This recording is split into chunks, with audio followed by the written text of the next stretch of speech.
Assalamualaikum warahmatullahi wabarakatuh. Perkenalkan, nama saya Dida Firman Hidayat. Saya calon guru penggerak angkatan ke-6 di tahun 2022. Pada hari ini saya akan mencoba memaparkan pemikiran Ki Hajar Dewantara di dalam dunia pendidikan saat ini dari sudut pandang saya setelah membaca beberapa artikel tentang Ki Hajar Dewantara itu sendiri. Baik, sebelum kita masuk ke dalam materi, saya akan menjelaskan cakupan pembahasan. Yang pertama adalah pemikiran Ki Hajar Dewantara, lalu yang kedua adalah makna dari budi pekerti tersebut, ketiga kodrat alam dan kodrat zaman, yang keempat adalah dasar pendidikan yang menuntun, yang kelima pendidikan dan pengajaran, yang keenam pemikiran Ki Hajar Dewantara di dunia pendidikan saat ini, lalu yang terakhir adalah kesimpulan. Baik, kita langsung saja masuk ke dalam pembahasan yang pertama, yaitu pemikiran Ki Hajar Dewantara. Pemikiran Ki Hajar Dewantara merupakan pemikiran yang ditorehkan oleh tokoh pendidikan Indonesia yang mengedepankan 4 pilar. Yang pertama adalah budi pekerti, yang kedua adalah kodrat alam dan kodrat zaman, yang ketiga dasar pendidikan yang menuntun, lalu yang keempat pendidikan dan pengajaran. Tentunya semua ini diarahkan bagi peserta didik ataupun bagi murid dari seorang pendidik itu sendiri. Kita masuk ke dalam pengertian dari budi pekerti. Budi pekerti adalah sebuah proses menyatunya gerak pikiran, perasaan, dan kehendak sehingga memiliki daya ataupun kekuatan untuk membuat sebuah perubahan. Pendidikan budi pekerti sejatinya memiliki tujuan dalam kehidupan manusia. Dan pendidikan budi pekerti mencakup beberapa hal. Yang pertama adalah bulatnya jiwa manusia. Di dalam budi pekerti tersebut, kebulatan jiwa manusia adalah suatu keutamaan supaya mampu menyatukan gerak pikiran, perasaan, dan kehendak sehingga mampu menumbuhkan energi jiwa manusia, tentunya energi positif untuk mampu menguasai diri sendiri dan menjadi sebuah tindakan dengan adab sehingga menjadi manusia yang beradab. Itulah tujuan daripada pemikiran ataupun pendidikan yang diinginkan oleh Ki Hajar Dewantara, yaitu membentuk manusia yang memiliki adab atau manusia yang beradab. Adapun kodrat alam dan kodrat zaman, kodrat alam sejatinya peserta didik dibentuk oleh sifat lingkungan dan bentuk lingkungan ataupun lingkungan anak itu sendiri. Dengan kata lain, peserta didik sudah memiliki warna dalam kehidupannya dan sudah memiliki karakter. Dan kita harus mampu menyesuaikan keadaan lingkungan anak tersebut dalam memberikan didikan ataupun pengajaran. Yang kedua, kita harus memperhatikan kodrat zaman. Kodrat zaman itu merupakan isi dan irama ataupun cara mewujudkan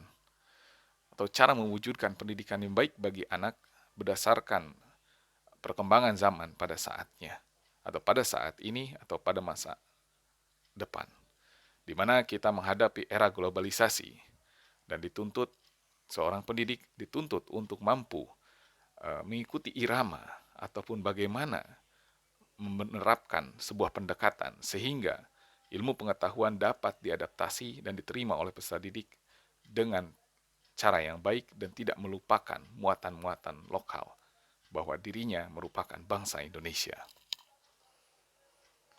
Dasar pendidikan yang menuntun.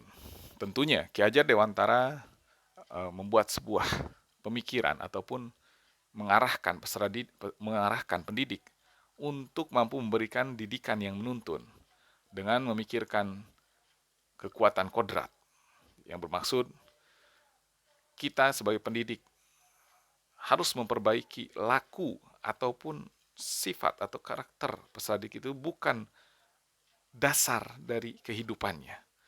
Maka dari itu kita hanya bisa membuat peserta didik lebih baik dalam tingkah lakunya, bukan merubah bagaimana kehidupan atau jati diri hidupnya. Dan kekuatan kodrat itu juga bermakna bahwa peserta didik tumbuh di zaman yang milenial, yang berarti bahwa kita sebagai pendidik harus mampu memberikan dorongan ataupun kekuatan sehingga mereka dapat melalui segala tantangan di zaman yang milenial ini. Tentunya mereka tidak boleh tercabut dari kebudayaannya sebagai bangsa Indonesia dengan adab dan perilaku sopan dan santun adat ketimuran. Kemudian, keselamatan dan kebahagiaan merupakan tujuan pendidikan yang ditorehkan oleh Ki Hajar Dewantara. Hal ini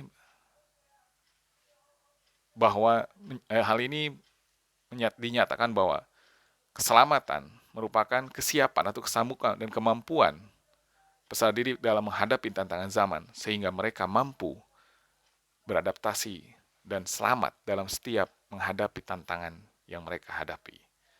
Lalu kebahagiaan. Kebahagiaan bisa didapat apabila mereka mampu beradaptasi dan berkolaboratif atau berkolaborasi dengan keadaan yang ada pada saat ini, ataupun mereka mampu hidup di zaman atau di tempat manapun dengan keluar dari zona nyamannya, tapi mereka tetap bisa beradaptasi. Kemudian mereka harus mampu menjadi peserta ataupun peserta didik yang dapat hidup sebagai manusia seutuhnya ataupun manusia yang beradab di dalam anggota masyarakat. Mereka harus mampu menjadi teladan dalam lingkungannya, dan mereka juga harus mampu memberikan semangat dan juga mampu memberikan dorongan pada setiap kehidupan yang ada. Hal tersebut juga berlaku pada pendidik, karena sejatinya seorang pendidik harus hidup menjadi teladan, harus mampu membangun semangat peserta didik dan harus dapat memberi dorongan pada peserta didik itu sendiri, karena setiap apapun yang ada di sekitar kita adalah guru. Dan peserta didik juga merupakan manifestasi dari ilmu ataupun semesta tentang guru yang harus kita pelajari ataupun pelajaran yang ada dalam kehidupan. Berikutnya, pendidikan dan pengajaran. Pendidikan dan pengajaran, menurut Ki Hajar Dewantara, pendidikan bermakna memberi tuntunan, kekuatan kodrat yang sudah dimiliki anak. Bahwasanya anak itu bukan kertas kosong, tapi mereka sudah memiliki isi ataupun sudah memiliki pola dalam kehidupannya, dan kita hanya bertugas untuk menuntunnya dan menguatkan kodrat yang sudah ada pada diri anak itu sendiri. Adapun pengajaran adalah sebuah proses pendidikan, memberikan ilmu atau kecakapan hidup lahir dan batin sehingga mereka mampu selamat dan bahagia dalam mengarungi setiap kehidupan yang ada. Pemikiran Ki Hajar Dewantara di dunia pendidikan saat ini. Menurut Ki Hajar Dewantara, pendidik harus tetap terbuka dalam menerima ilmu pengetahuan yang ada, tentunya dengan filterisasi yang baik sehingga mereka mampu mengikuti perkembangan zaman, dan perkembangan zaman tersebut merupakan kunci untuk dasar menunjukkan dan membimbing sifat baik peserta didik yang notabene sifat baik itu memang sudah ada dan memang sifat buruk dari peserta didik itu sudah ada. Namun kita sebagai peserta didik, kita harus mampu memunculkan sifat baik peserta didik dan mengaburkan sifat-sifat jelek peserta didik itu sendiri. Karena hal tersebut tidak dapat dihapus serta-merta, namun kita mampu menunjukkan atau memunculkan sesuatu yang baik dan mencoba membatasi segala hal yang buruk sehingga dapat diminimalisir. Kesimpulan, pemikiran KHD merupakan akar pendidikan di Indonesia pada saat ini, karena pendidikan di Indonesia merupakan pendidikan yang harus mampu membangun karakter ataupun budi pekerti peserta didik. Lalu semua proses bermuara pada pembentukan adab peserta didik itu sendiri. Karena saya memiliki keyakinan bahwa adab mendahului ilmu, dan Ki Hajar Dewantara pun memiliki pemahaman yang sama, yaitu bagaimana membangun budi pekerti peserta didik itu sendiri. Dan pembelajaran yang diberikan oleh Ki Hajar Dewantara merupakan pembelajaran yang memanusiakan manusia, atau bagaimana seorang guru mampu membentuk peserta didik menjadi manusia seutuhnya dan hidup di zaman yang milenial, tentunya dengan filterisasi global dan filterisasi muatan lokal, sehingga mereka tetap berkarakter bangsa Indonesia. Terima kasih. Hanya itu yang mampu saya jabarkan dari konsep pemikiran Ki Hajar Dewantara. Mohon maaf bila banyak kesalahan. Akhirul kalam, wassalamualaikum warahmatullahi wabarakatuh.